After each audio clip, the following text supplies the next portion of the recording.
Broadcast by the Intergalactic Improv Initiative.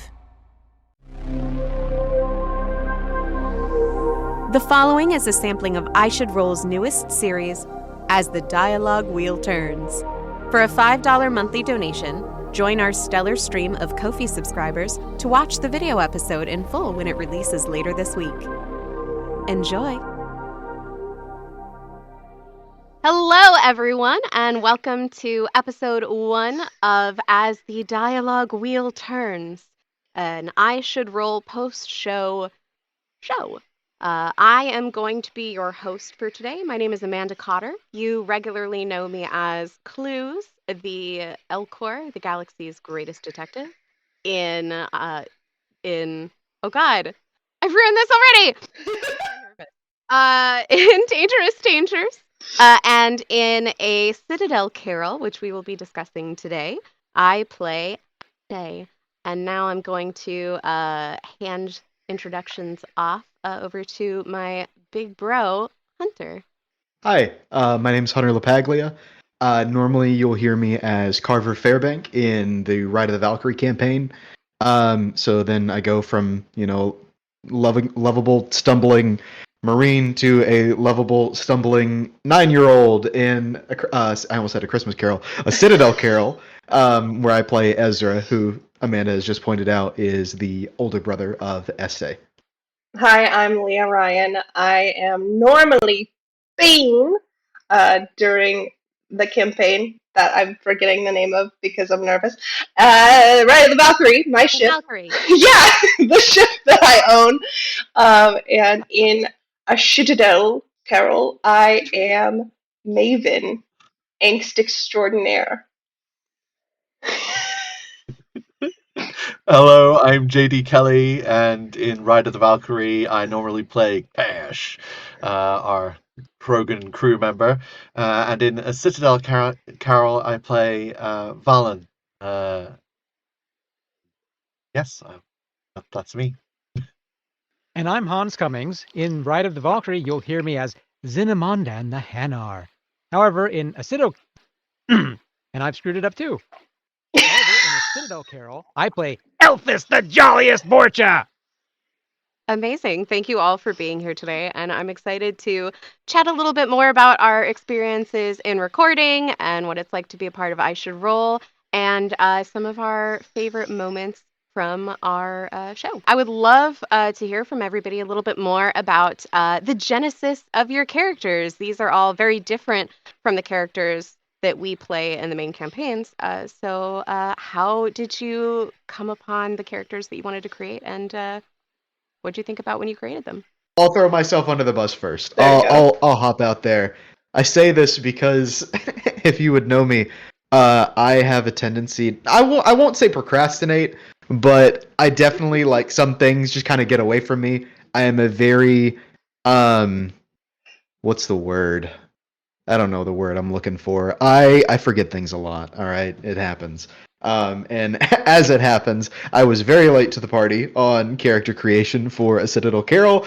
Not my, finest moment. But for me, it just kind of came from just trying to think of something that was off the wall, different. Because what I love so much about whether it was the antecedents that we got to do or this with the Citadel Carol, it gives us an opportunity to do something that's different from what we've already been working on. And it for me, the way I look at it, it's very, not that anything is like high stakes, like not that like someone's gonna be like, I hate what you did with this, type thing, but it's such a freeing space to kind of go and do whatever. And I was like, all right, cool. What about being a 9-year-old? And thankfully that idea was floated by Amanda, and we kind of we went through a few different things. But I think we were talking about maybe doing like a Gift to the Magi type deal, and then we ended up on siblings, and it was perfect. It was just so fun to be a little shit grin eating little asshole for 2 hours recording. It was great. It was so delightful, and I do want to say I'm really grateful that you were open to like partnering up with me on this, because when we were originally when we had decided that we were going to do this Christmas special, Kaya, our fearless leader, commander, harbinger, offered us the opportunity to create little subgroups, like if we wanted to be friends or family members, like to work together in these settings. And I really, really, really, really, really wanted to like have a like thing going with another character or two. And everybody started creating their own separate characters. And I was like, does anybody want to be like a family or something with me? And I just happened to say it on a voice chat call with Hunter, and Hunter was like, yeah, I'm down. And to that end, I want to share something that made me exceedingly happy because so we had decided that we were going to play these children, these brother and sister. And frankly, I was allowed to go a little bit off the rails coming up with their backstory. And if you're familiar with the episode, you would know that Este and Ezra were adopted by to a human couple. They have two dads, Gus and Charlie. What you don't know is that the backstory of those characters involved being effectively orphaned by their Quarian parents who like left them on the Citadel in exchange for money to get off of the Citadel. And so this exchange happened, this message from Kaya, where she said, Amanda, Hunter, want to play cute kids? Hunter, yeah, let's. Kaya, oh, that's adorable. 2 days later. Amanda, here are our war orphans, except they were actually abandoned before the war and lived on the Citadel, which got taken over by the Reapers and shut down for most of a year. Kaya, cute. Yes, cute. And so that was the genesis of Este and Ezra. Cutest kids ever. Mm-hmm.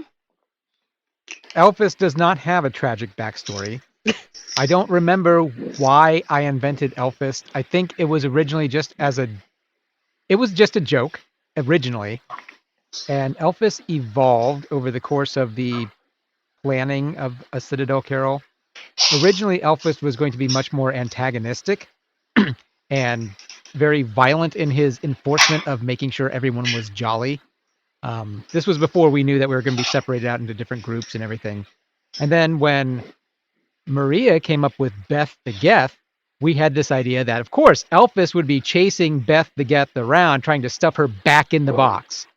Because it's not jolly for a toy to be out running around, not in its box before Christmas. Unfortunately, we didn't get paired together in the actual episode, so Elphys had to evolve again into this it was Kaya's idea to make him not really an employee of Tamaru's. He just kind of shows up, has a uniform, and works there, but doesn't actually work there. So, and I was like, okay, that's fine. I don't care. Because apparently there's a whole floor that's like a gingerbread village. I was like, he just goes up there and just bites the buildings like Homer Simpson. He just eats the scenery if it's edible, or goes to the employee lounge and just eats whatever's laying around. Like George Costanza finds an eclair in the trash can and just eats it because it's on top. That doesn't matter. He's a Borgia. Who cares? He has like an iron stomach. It's true. And then I came up with the idea of doing the horrible Christmas parody songs because I know that I can't really hold a tune, or that if I hold the tune, it's off key. I know this about myself, so I just decided what better character to lean into that than Avorcha, who believes he's being all Christmassy when he's just really butchering everything because it's funnier that way. Hey, he's still Christmassy in his heart. That's right.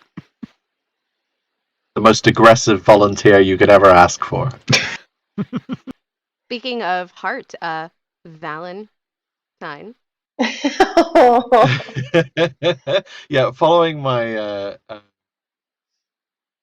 sort of penchant for creating names with mild puns in them, Valentine is it was just a fun way to create a character that's slightly different. With this campaign, it was nice that we got when it's a Christmas thing, you kind of it trends to be less violent, as it were. It's more wholesome by nature.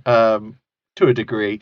So it was nice that we all got to kind of play characters that weren't necessarily adepts or biotics or soldiers or whatever, and it allowed us to think outside of the box, which I really loved. So many of us rolled characters that weren't combat proficient, that weren't because why would a soldier be working in a department store? It's it doesn't kind of lend itself to that scenario. Things like I wanted to create something that was not mundane, but more relatable. So making it a single dad is good fun, and someone who's like their first day on the job, which so many people know what it's like when you have your first day at a new job and the nerves that come with that. It also creates an everyman and a way for the audience to see tomorrow's through fresh eyes. So it's like not only role play wise but story wise, it gives us an opportunity to go, what is this place? And if somebody's already working there, they know the ins and outs in it, so why would they say it? But if it's somebody's first day, they're seeing it for the first time, so they may comment on it, which allows us to kind of like paint the picture for the audience of what it's like to see it all for the first time. So there was that element to it as well. But also, I play a Krogan in the main campaign. I did a Volus in Antecedents, and again, it's fun to do something different and to play with something different. So making it Turian in this one means I get the voice effect of a Turian, which is really fun, and so it's like being part of the Mass Effect world in that way by playing different races and hearing their voices sound different and in different ways. So it's kind of all of those elements, but then I knew that scheduling wise on the build up to the holidays, we were a little bit pressed for time and there was a lot going on. So I also wanted to make the character able to fulfill a bit of a MacGuffin role wherever they got placed. So by them being the first day mall Santa, if the children that I knew Amanda and Hunter were playing needed to believe that Santa was real, they could meet Santa, and Valen could fulfill that role as a single dad. But equally, if people were shopping and trying to find things, Valen could do that. There were tomorrow is trapped in their like office. Their main office was the premise we were given, but we didn't know necessarily why. So by Valen being the first day on the job, they bring a present with them to give to their boss. And so there's a reason for them to be heading to the office and helping the boss out of the office. So by creating a character that fulfilled lots of possibilities, kind of like a bit of a Swiss Army knife that could be used where it needs to be. I wanted to do that to be able to, for Kaya running the campaign, it's like, okay, put me where you need me and I can fulfill like objectives or forward the plot or get us to where we're going in whatever way possible. So it's a little bit of what is fun to play for me, but also what's going to fit within the storyline and work for a show, for a story that we're telling to an audience as well. Absolutely. And in this case, Valen landed straight in the line of fire from Maven. Yes. The most grinchy person in that entire game, which was by design. There are a lot of things going into that. I think all of us can, even the most jolly person during the holidays has moments where it's stressful, or I don't want to hear that song again. Please, God, I just want a grocery shop. Anyone who's worked retail at Christmas. Yes. Oh, yeah. Yes, which, and so I very much wanted to put that into the character. I also play Bean and Thren, who love them. Like, Bean has my whole heart. I would die for them. They're both eternally optimistic people. And so I really wanted to have an opportunity to play someone who isn't that and kind of sink my teeth into that, because that's not usually my go-to and my toolbox. So it pushed me to stretch from a role-playing perspective and not just be like, I'm gonna be nice. It's like we're gonna be kind of the worst and annoying and aggressively arrogant at times and a teenager. And I think it's really easy, for me at the very least, to look back on like your teenage years and like cringe and be like, oh, I was just the worst. And so to kind of reframe that and play with that was really, really fun to dive into with Maven. I'm also anti-capitalist greed. So playing a character that works at a superstore and being negative about it, I was like, oh no, don't mind if I do. I think Hans was the one that mentioned like flair on your uniform and stuff, which is absolutely something I was thinking about. So I felt so seen and absolutely read with that. So yeah, Maven was such a joy to bring. And I remember I messaged Kaya and I was like, I want to play an angsty little bitch. And Kaya was like, yes. And I'm so happy that it worked out. Yeah, we kind of I had like think 3 really intense characters here between Elphist and Maven and Ezra, and 2 rather I don't know if I would actually consider Este calm. She's very chaotic, but certainly a little more lighthearted in line with Valen. And she's so cute. Thank you. I do think it's great to see like different personalities, because you get that clash of different people who are seeing things from different perspectives, and that creates a story in itself. It creates conflict in inverted commas and drama in terms of storytelling, which is great, but also representation. Like Yeah. I think we're all aware that Christmas or the holiday period in general isn't a happy occasion for everyone.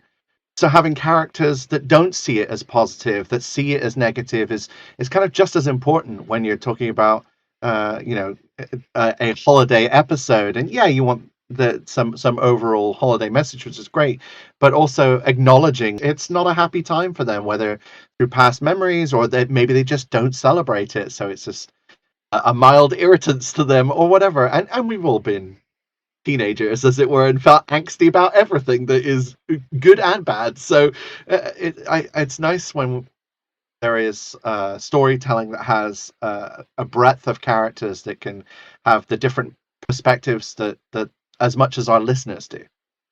I'm really glad that you brought all of that up, because that relates to another thing that I really wanted to talk to all of you about, which is this sort of like heartfelt comedy that we regularly do on I Should Roll, and that especially hit home in a lot of ways in Citadel Carol.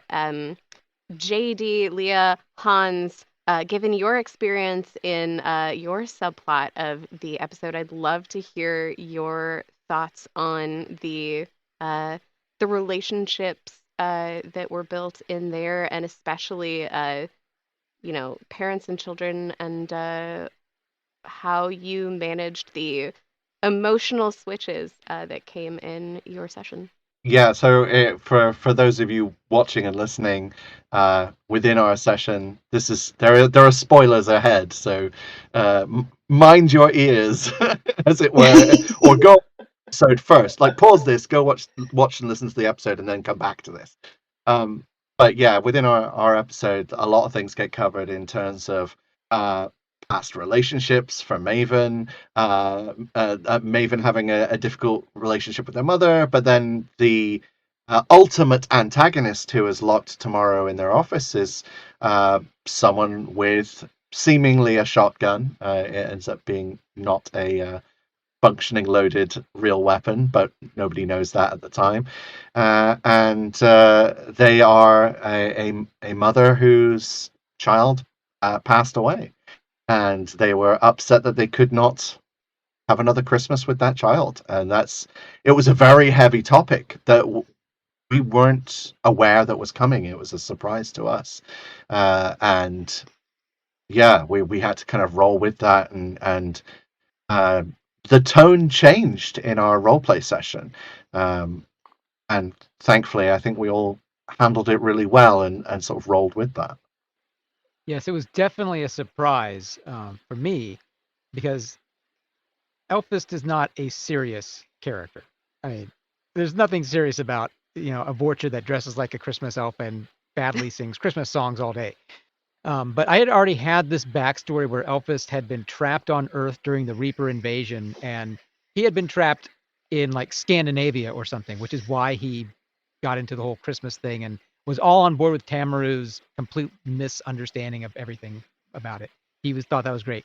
So when I got confronted with this person who had lost someone, the only logical place I could pivot was, okay, well, obviously something made this Vorcha be this way. Clearly, it's trauma from being trapped on a planet that's being culled by the Reapers.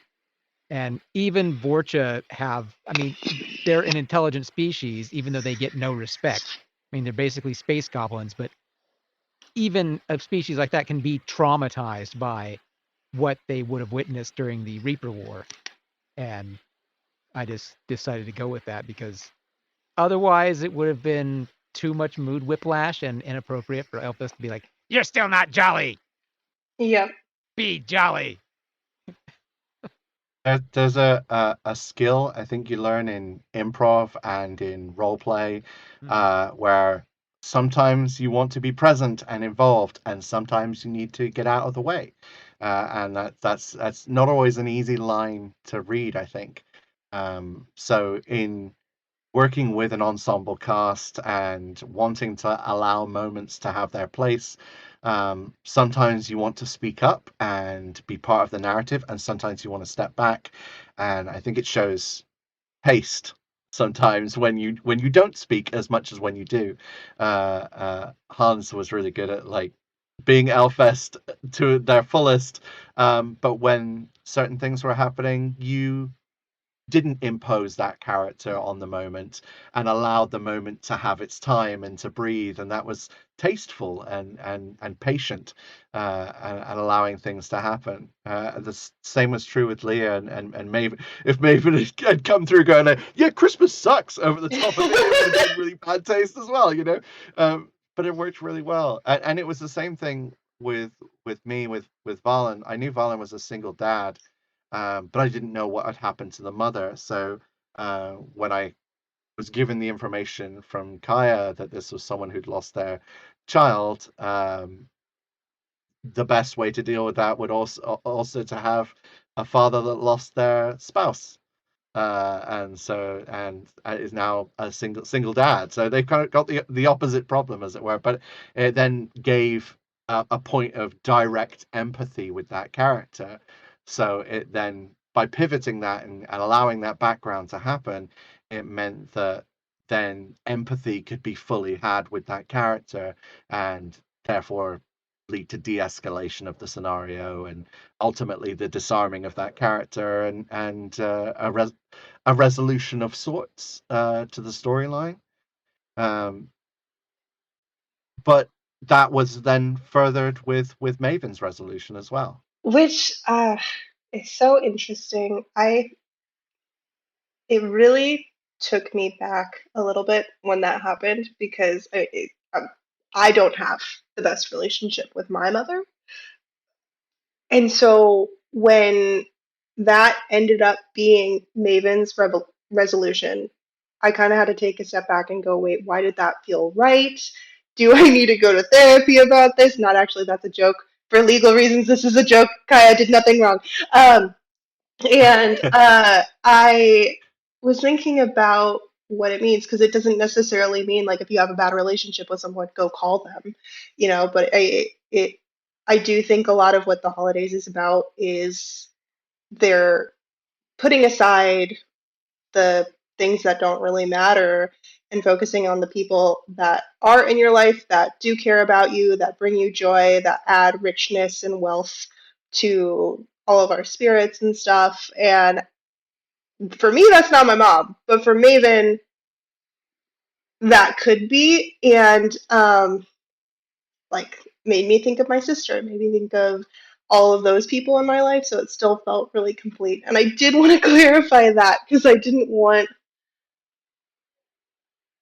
I feel like there can be a lot of holiday things that can be hard and triggering for people that have those difficult relationships where it's like the family where everything works out in the end, and that's not always the case. But it's about embracing the people that you do have. You have been listening to I Should Roll's discussion show, As the Dialogue Wheel Turns. To support our work and enjoy future episodes of our new series, subscribe at ko-fi.com/Intergalactic Improv Initiative. Thank you for listening, and have a pleasant day.